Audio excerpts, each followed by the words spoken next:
ጨረቃዎቹ የዱባይ ቆይታቸው ይሄንን ይመስል ነበረ።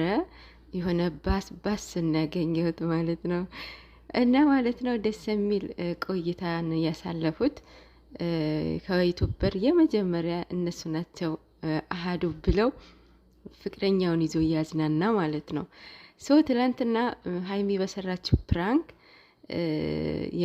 የእውነት ሀይሚ በጣም ብሩኬ በጣም ተፈትኗለች። በሷን እንደማይደራደር ታውቃለች። እሷም አይደለም ሁሉም ሰው ያውቃል፣ ኦዲየንስም ያውቃልና ግን የምትፈልገው ነገር አንድ ነገር አለ።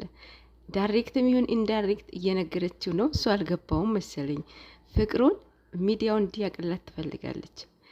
ትዝ ካላችሁ ፍፄ አብረው ፕራንክ ያደረጉ ጊዜ ማለት ነው ሚዲያውን እንዲያውቁ የሚፈልጉት ነገር አለ ብሏለች። ስለ ፍቅር እኔ እና አንቺ እኮ አውርተናል፣ አሁን ካሜራ ይዘሽ ማውራት ለምን አስፈለገ ሲላት ማወቅ የሚፈልጉትን ቤተሰቦች ያለ ብላለች። ቡቡ አይኖ ሚዲያ የወጣ ፍቅር አይበረከትም ብሏል ከዚህ በፊት። እውነት ነው፣ አይበረከትም። እኔ በዚህ እስማማለሁ የምር። ምክንያቱም ዛሬ ነገ ምን እንደሚመጣ አይታወቅም። ግን ደግሞ የእሷን ፍላጎት ማሟላት አለብህ። እንዲፈልግ ከፈልገች መናገር ነው። የሚወዳት ሁሉም ይወዳታል። አንተ ወዳታለሁ ነው የምትለው። አንተ የምትወድበትን መንገድ ማወቅ አለበት፣ ኦዲየንሱንም ማለት ነው።